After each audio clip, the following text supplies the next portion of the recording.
No, celkom dobré vozeníčko.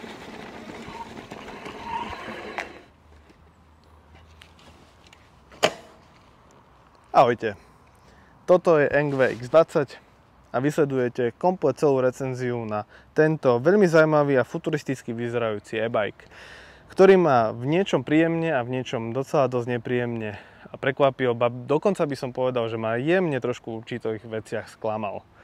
Ak vás tento bicykel a recenzia s tým spojená zaujíma, sledujte ďalej.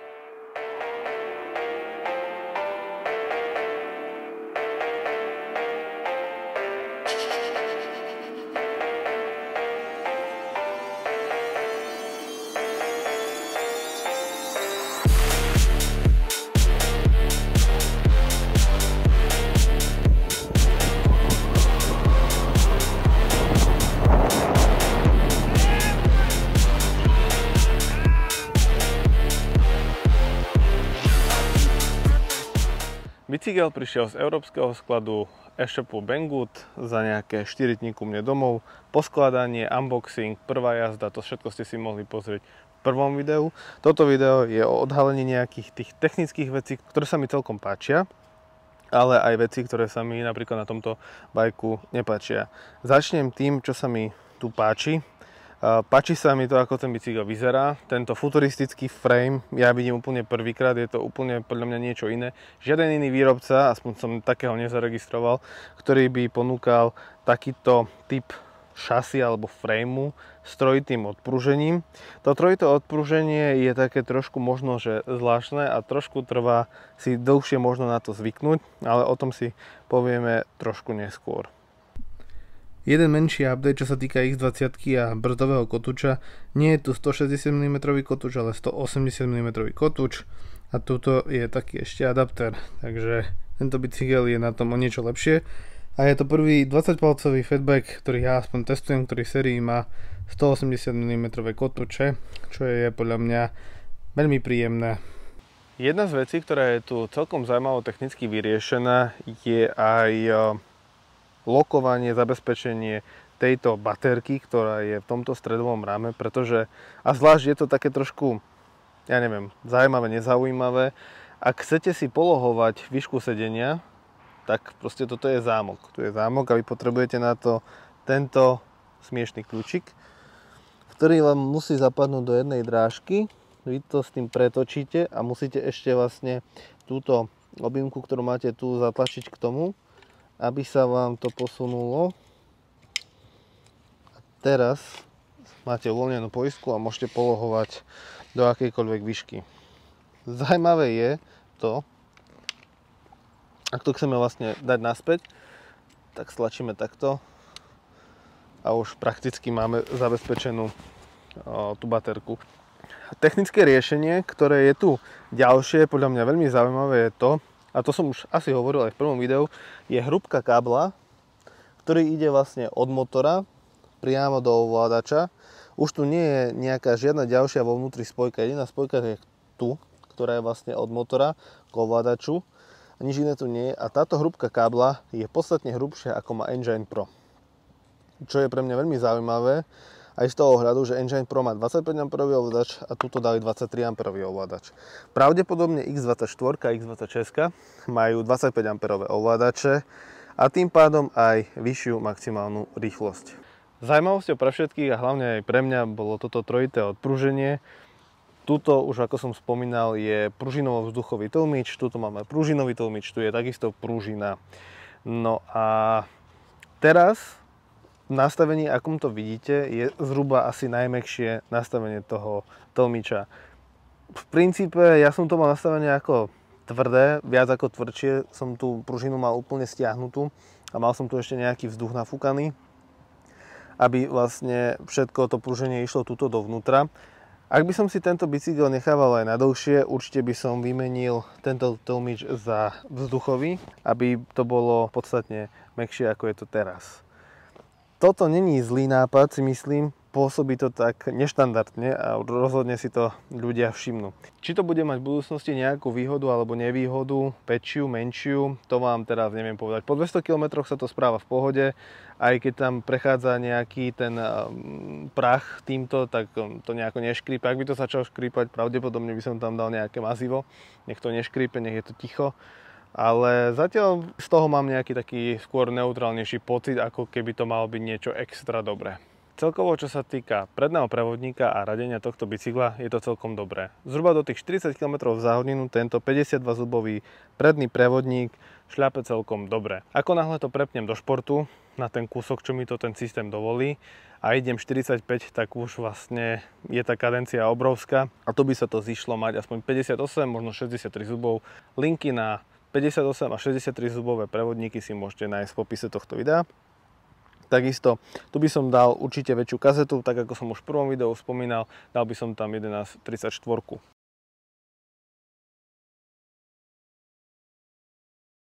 Poďme si niečo povedať o jazdných vlastnostiach. Behom týchto 200 km som mal možnosť ísť hociaký terén, či už to boli proste nejaké lúky, či to bol asfalt, kopce a podobne. Bicykel šľape veľmi podobne ako Engine Pro. Niekedy vám to zaberie po jednej otáčke, niekedy, keď ste už v určitej rýchlosti, tak vám bicykel zaberie až po nejakej 5. otáčke. To mi trošičku niekedy vadí. Ale všeobecne proste to funguje tak ako plus minus Engine Pro. Čiže dá sa na to zvyknúť. Človek, ktorý iné bicykle nemal možnosť vyskúšať ako ja, tak si povie, že to je celkom v pohode, ide to rýchlo. Viete si tam nastaviť v tých nastaveniach aj tú akceleráciu a celkovo to zrýchlenie, aj kedy vám má zaberať pás senzor. Takže to sa do určitej miery dá nastaviť. Povedal by som to, že nie je to ani úplne dobré, ani úplne zlé. Ale určite vás bude zaujímať, ako rýchlo tento bicykel jazdí. Idem vyskúšať maximálnu rýchlosť. Teraz mi držte palce, aby ma to pustilo do šport režimu, inak je to zbytočné. OK, mám šport režim. Rovno si dám plný výkon a idem to skúsiť, pretože mám iba 3 minúty a potom sa mi to vypne. Baterky mám, hádam, obe zapnuté. A som, že mi GPS to funguje. OK, asi 40.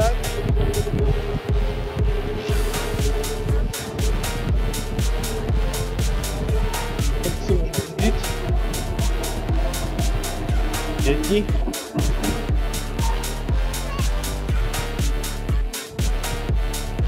No, rozbol som sa na nejakých 44 s pedalovaním, ale to pedalovanie v tých vyšších rýchlostiach nad 40 ten prevodník nestíha. 41, 3, 4, 6.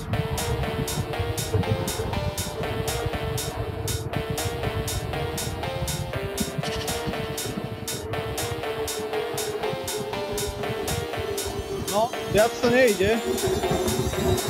A teraz to skúsim iba čisto plyn. Mám pocit, že mám jemný protivietor, ale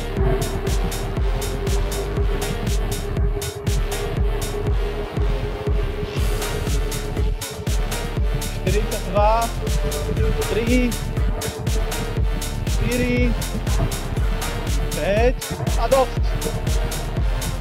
46, OK. Uvidíme, aká bude korekcia podľa GPS, ale trošku fúka.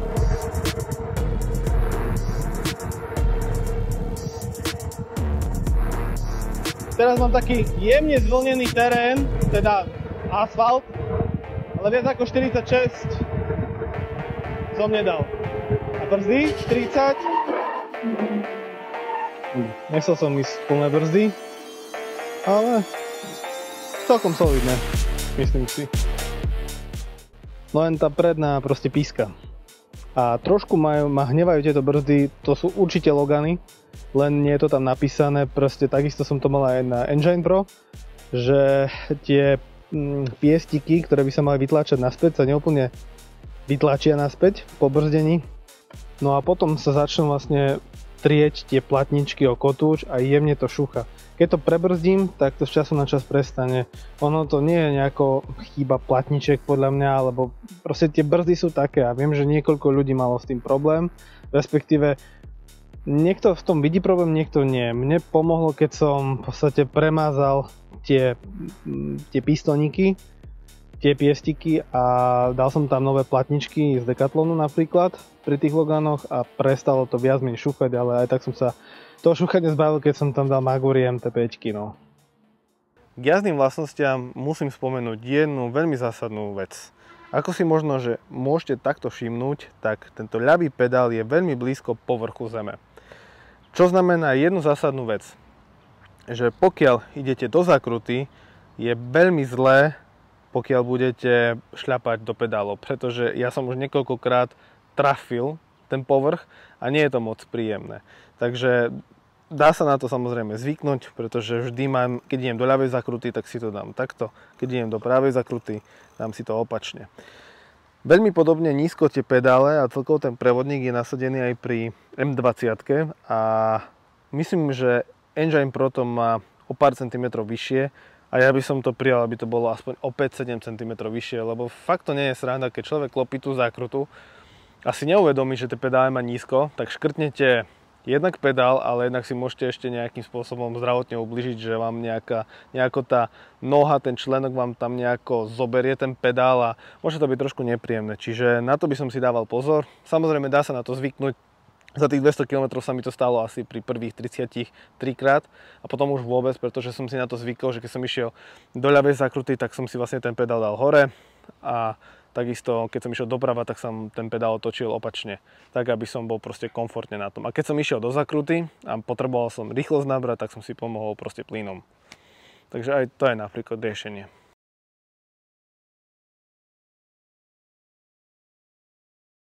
Určite vás bude zaujímať aj dojazd, pretože tento bicykel má 1065 Wh a máme tu dve batérie 7,8 Ah, 14,4 Ah, ktoré keď sú zapnuté spolu, ide pekne krásne z oboch šťava naraz, tak aby sa vlastne konštantne vybíjali rovnako. Ja som urobil dvakrát dojazd.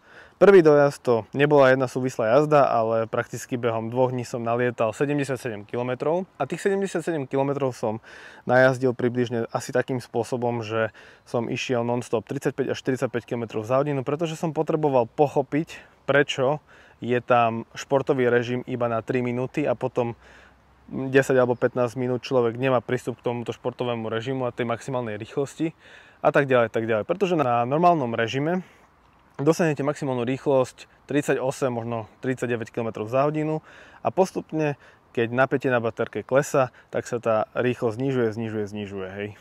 Je to proste vec, ktorá je známa pri všetkých asi takýchto bicykloch podobného typu. No a pri takejto rýchlosti som urobil zhruba 77 km, väčšinou to boli ale roviny. A ten druhý dojazd, ktorý som urobil, bol trip na železnú studničku, Bielý kríž smerom Svätý Jur k letisku a naspäť do Petržalky. Celkovo to bolo spolu 70 km a ostalo mi 1%.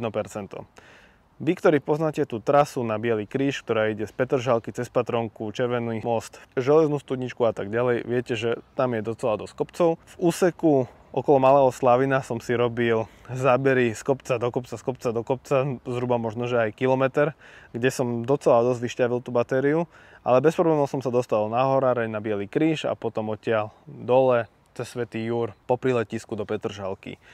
Urobil som 70 km, moja výška je 187 cm a váha, keďže som trošku pribral, tak zhruba asi 105 kg. Takže myslím si, že je to celkom adekvátne na bicykel, ktorý má nejakých tých 1065 Wh kapacitu. Ak by som išiel po rovine a išiel by som v rýchlosti 25 km za hodinu priemernej, tak by to bolo možno, že aj do 100 km pri mojej váhe. No a cestou na ten Bielý kríž som išiel zhruba 25 až 30 km za hodinu. Potom dole som sa samozrejme spustil, tak som dosiahol rýchlosť aj vyše 60 km za hodinu. Ale potom som išiel tak priemerne 27, 28, 29 km za hodinu, aby som plus minus dorazil do cieľa, teda domov.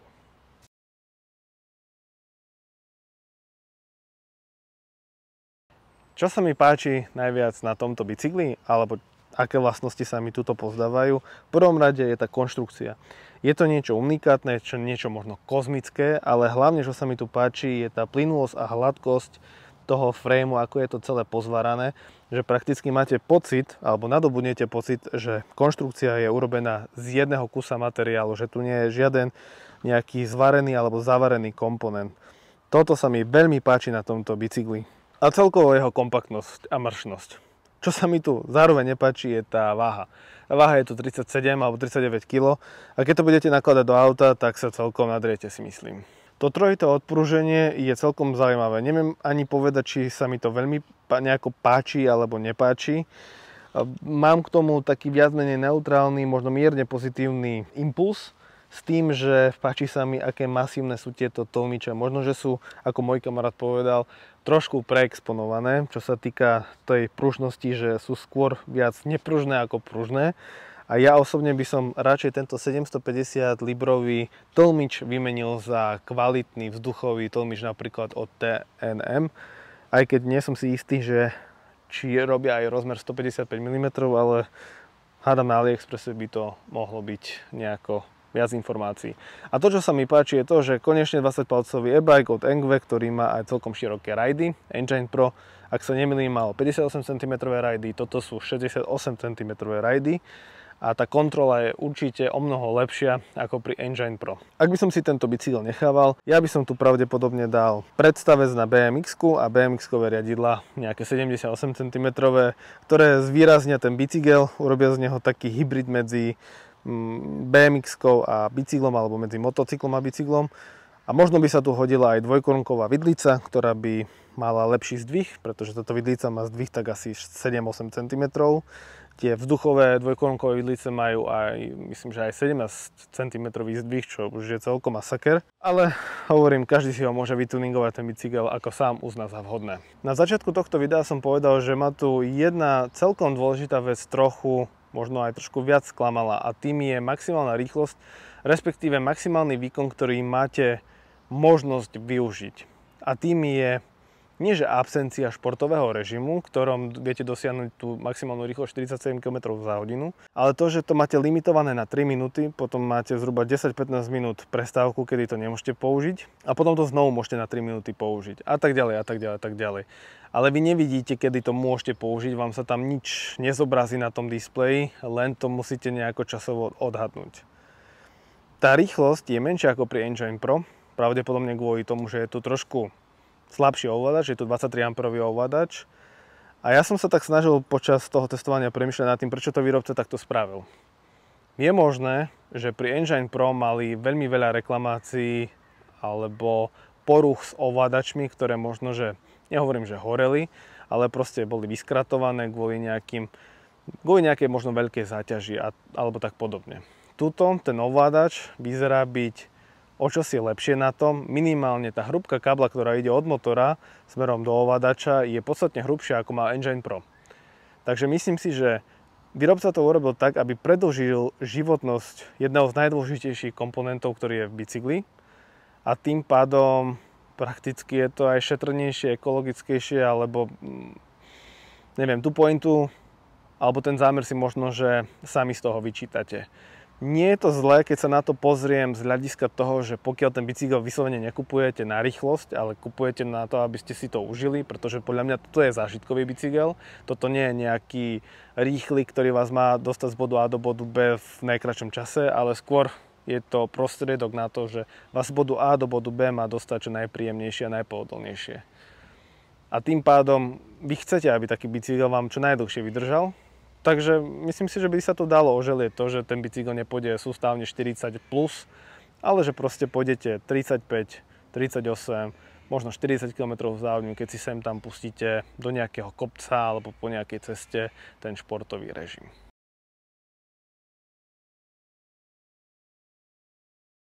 Nebudem klamať, najväčšie sklamanie, to som povedal už v prvom videu, je pre mňa to, že tu absentujú blatníky. Ani X24, ani X26 tie blatníky nemajú. Ale v propagačných fotkách som videl nejaký smiešný blatník, že X20 predsa len spredu mala. Ale mne tu chýbajú pekné plastové čierne blatníky, pretože toto máme čiernu farbu a matné čierne blatníky na AliExpresse sú, dajú sa dokúpiť, link vám na to pošlem. Dá sa to podľa mňa uchytiť celkom rozumne aj dozadu. Dopredu s tým nebude absolútne žiaden problém, pretože stačí, že bude trošku v jeseni sichravejšie a budete komplet špinaví, pretože tieto gumy sú 10 cm široké, takže budete mať obrovský pás bordelu, dažďa, kvapiek na sebe, na bicykli, proste všade. A myslím si, že to je nepohodlné. Pokiaľ chcete používať bike 365 dní v roku, na čo tento bicykel je podľa mňa stavaný, tak blatníky sú podľa mňa základ a nemyslím si, že by to nejako moc špatilo tomu bicyklu. Lebo takto samozrejme vyzerá to fancy štýlovo, neviem ako. S blatníkmi možno, že si výrobca myslel, že to nebude takto vyzerať, ale myslím si, že nie som sám, ktorému tie blatníky tam určite chýbajú. Druhou vecou je to, čo som už spomenul v priebehu tohto videa, je tá absencia športového režimu ho môcť používať v priebehu celého používania.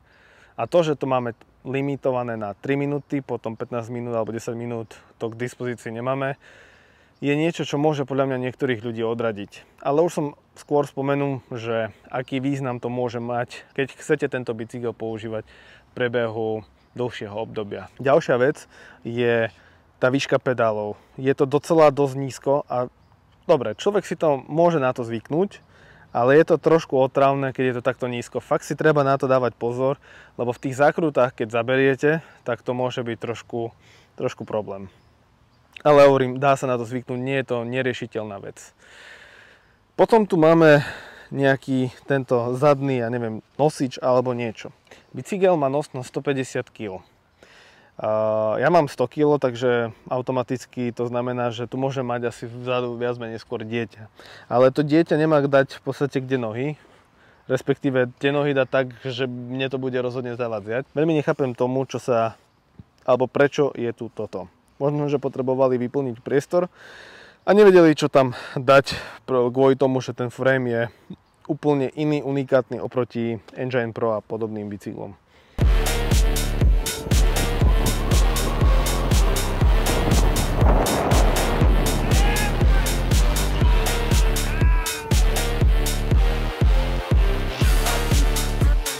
No a poslednou vecou, čo mi tu vadí, sú svetla, ktoré sú úplne mizerné. To predné je mizerné, zadné je ako tak. Čo mi dáva svetlú nádej je to, že táto veľká baterka, keď je zapnutá, tak pod sedadlom má veľké brzdové svetlo, ktoré krásne vidieť počas dňa. A to je akože bezpečnostná fičúra podľa mňa veľmi dôležitá. Škoda, že nepreblikáva, ale iba svieti, ale hovorím aspoň niečo.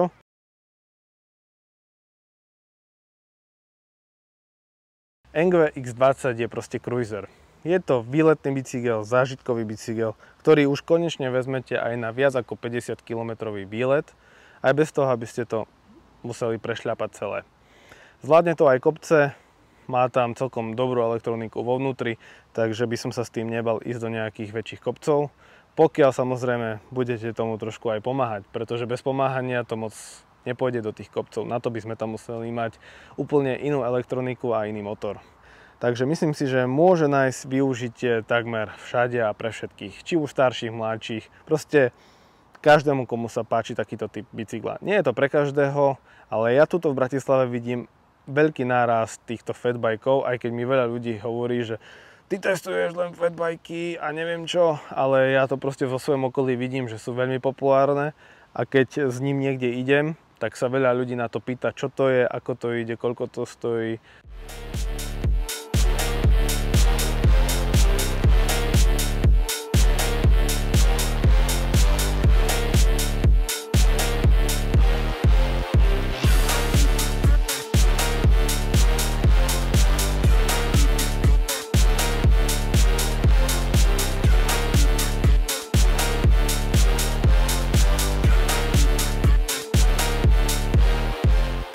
No už to bolo všetko, čo som chcel povedať na recenziu k Engve X20. Ak vás to zaujalo, máte otázky k tomuto produktu, určite mi zanechajte komentár pod týmto videom.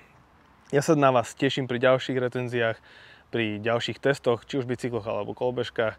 Nezabudnite ma sledovať na Instagrame, na Facebooku a takisto veľkú Facebookovú skupinu, kde sa venujeme elektrickým kolobežkám, bicyklom a EUCčkám a podobným elektrickým zariadeniam. Tak sa vidíme pri ďalšom videu. Čaute.